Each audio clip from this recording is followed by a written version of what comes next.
একটা কথা বলি, একদম মনের কান দিয়ে শুনবেন। জান্নাতে যাওয়া সবার স্বপ্ন। আছি আমরা সবাই দুনিয়ায়।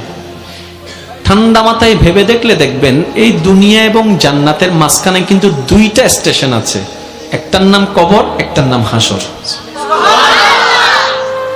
কবরটা কিরকম? আমাদের দুশমনরা না, আপন জনেরাই কিন্তু খনন করবে, আপন জনেরাই কিন্তু লাশটা রাখবে, আবার আপন জনেরাই কিন্তু ওই দেহটার উপরে বাঁশ বিছিয়ে মাটি চাপা দিবে, চতুর্দিক থেকে অন্ধকার করে ফেলবে। মনে রাখবেন, কবর আলোকিত হয় ঈমানের আলোয়, সুবহানাল্লাহ, আর হাসর আলোকিত হবে আল্লাহর রহমতের সাথে আপনার আমলের আলোয়, সুবহানাল্লাহ। হাসর আলোকিত হবে আমলের গুণে, কবর আলোকিত হবে ঈমানের গুণে।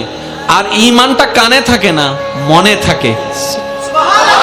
তাহলে সেই মনটাকে যদি আপনি পরিষ্কার করে ফেলতে পারেন, হ্যাঁ সত্য, এটা একদিনে হয় না, এটা এক সপ্তাহে হয় না, এটা এক মাসে হয় না, এটা এক বছরে হয় না, এটা হচ্ছে বান্দা চেষ্টা করতেই থাকবে। হিংসা থেকে যেন সে নিজেকে বাঁচাই রাখতে পারে।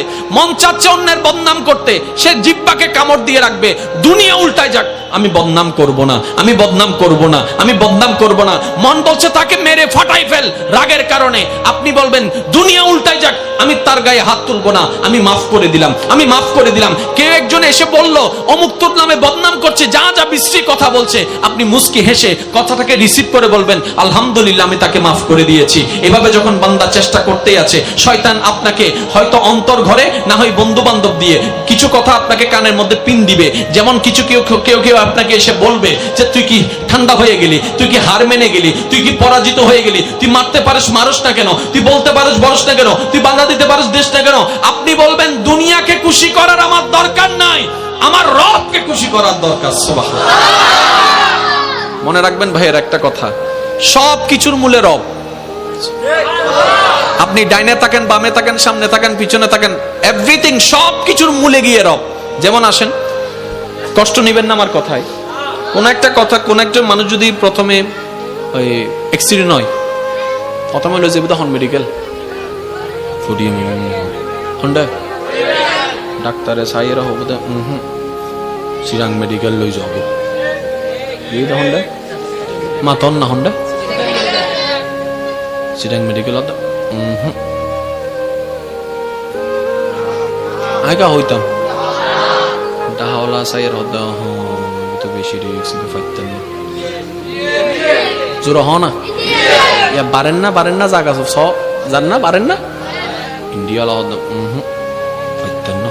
লন্ডন যাবে হন্ডে, লন্ডন সিঙ্গাপুর ইতারা হদ্দ মারে মা এই মেশিন আর তো নাই। আমেরিকা যাবি, আমেরিকা যাওয়ার পরে ডাক্তার হদ্দে ইটা হদ্দা আর হনমিকে যাইতো না হইস ওডিয়াতুন ঘুরতে ঘুরতে চলি সিধা হন্ডে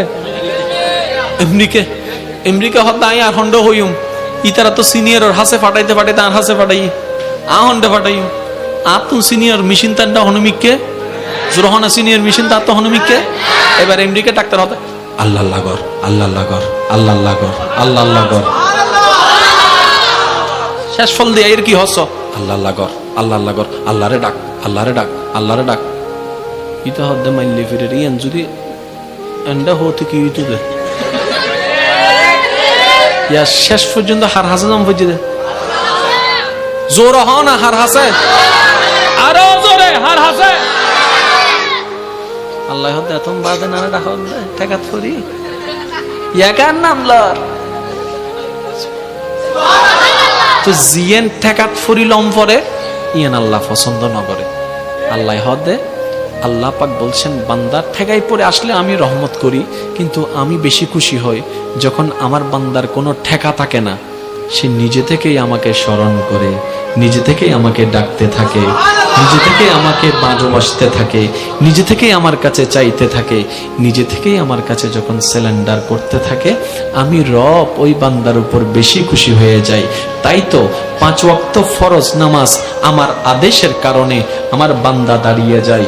ব্যবসাকে পিছনে রেখে, চাকরিকে পিছনে রেখে, রান্নাঘরকে পিছনে রেখে, শত ব্যস্ততার মধ্যে আমার বান্দা 5 ওয়াক্তে 5 বার ওয়াক্তে ওয়াক্তে আমার ডাকে সাড়া দিয়ে নামাজে দাঁড়িয়ে যাচ্ছে। কেউ মসজিদে, কেউ যায় নামাজে, কেউ ঘরের মধ্যে, কেউ ব্যবসার মধ্যে, কেউ অফিসের মধ্যে, কেউ ফ্লাইটের মধ্যে, কেউ জাহাজের মধ্যে।